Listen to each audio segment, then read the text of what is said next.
We finally got round to seeing my work, and we unrolled it, but straight away he rolled it back up and said, look, I'll give you this advice. You're never going to make it in the art world unless you marry someone rich.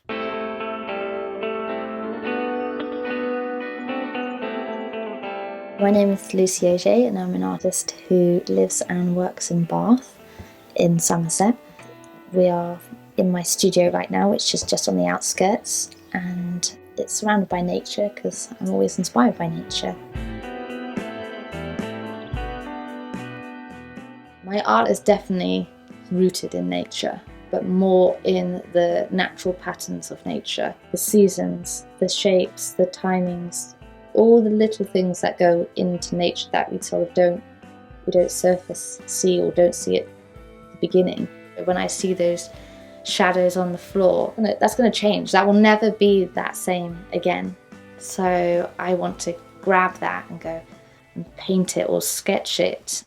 I just woke up and I had written down in the night 500 flowers, and it was me purely trying to put in my 500 hours or however many hours you have to do to become that expert. So that's why I always put the numbers and where I've painted it on my pieces of work. And when I say numbers, it's the numbers for my botanical works was the order I had painted them in, so you could see when they would develop. And then now I put the timings on my shadow pieces because that's the time that I captured that moment. At the beginning, the first flower was a bit, different, and then I slowly got into my style, and by the 500th flower, I was like, there, I've got it. I've got this kind of look. My handwriting, I'd really come out of my shell.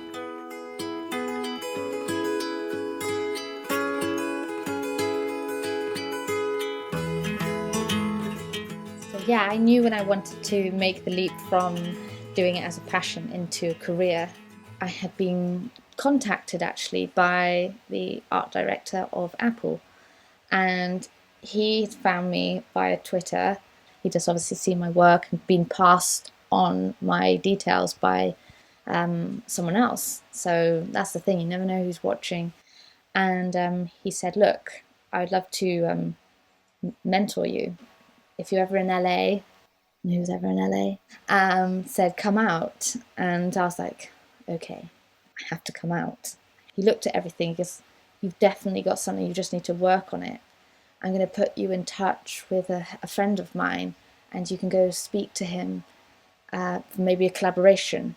And it was a rug designer he's very, very famous. And I got the meeting with this guy, and I went and saw him, and he was so rude. Firstly, he was an hour late. He just kept me waiting, kept seeing if I was still there, if I hadn't left or not. And then he just rolled up my work, and he said, look, the only time you're going to work with me is if you can get one of your rich clients to buy one of my rugs. And I was like, wow. And he goes, and the only way you're going to make it in the art career is if you marry someone rich.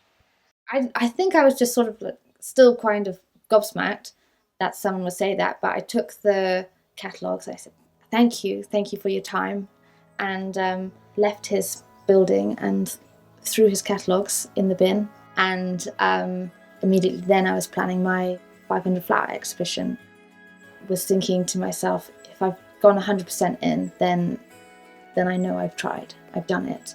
And it was an absolute success. It was incredible, and I thought that was my moment where I knew I could do this.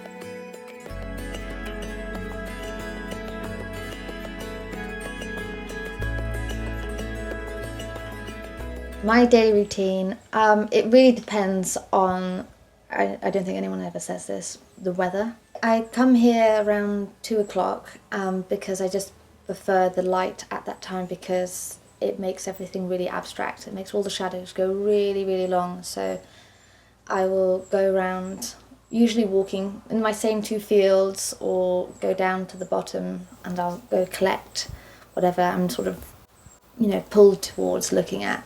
I sketch out to start with, and then what I do is collect loads and loads of different sketches, and then one day I'll have a painting day where I can just be here in the studio, and that's usually on a rainy day. So that's what I'm saying is the weather really dictates to what I'm doing. I think you all have a handwriting as an artist. You can sort of pick, oh, that's done by that person. Because I know hundreds, thousands, millions of people draw flowers, but I know people can pick out a flower drawn by me. That was also a really nice point in my career when people go, oh, cool, they recognise my work, they know which one's mine.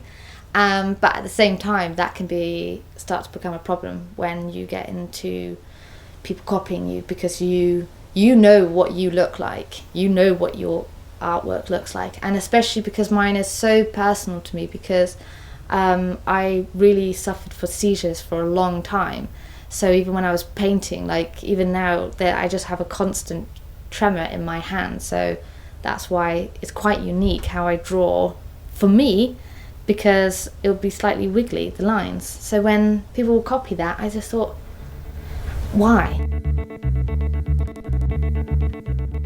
I've had it from small Instagram artists taking all your work and then putting it up on their account, to big companies, to other big companies who I've worked with who then don't want to pay you, so they just Photoshop your work. So basically I sell everything via a newsletter, so I can see who has been signing up. So my latest one who copied me, I saw that she'd been opening my catalogue 72 times. Why? And then I was able to look it up, and she's having a show of my work in America. I think it's a constant thing that's going to happen in the art world, but it's how you deal with it, and that's what I keep learning from each different experience that I learn from it. And now I also have a really good lawyer.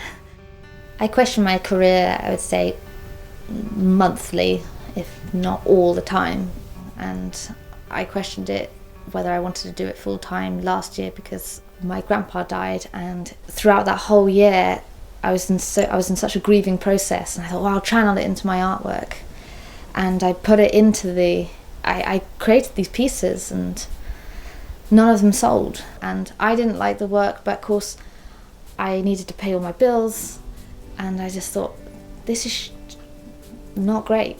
I don't like doing this. I should really be taking some time, but I couldn't take the time out. That's when I started to think, okay, I'm gonna have to sell the studio, put down roots and find a different job.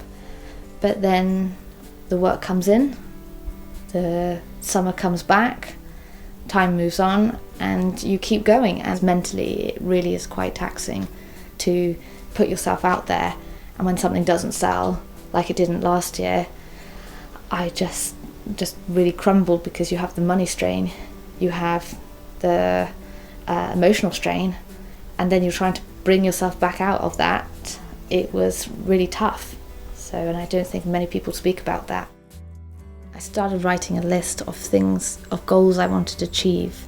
At the beginning, I was just emailing, messaging, trying to get in front of anybody who was in the art world, and Instagramming, Twitter, everything. You're just kind of trying to contact people and say, give me a chance.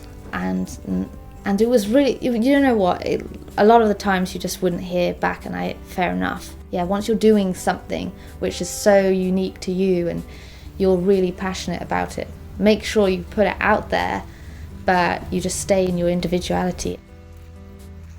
Even now, I just look at all the things the opportunities that did come about was purely when I was standing in my worth and being very authentic to my practice, and the opportunities actually came to me.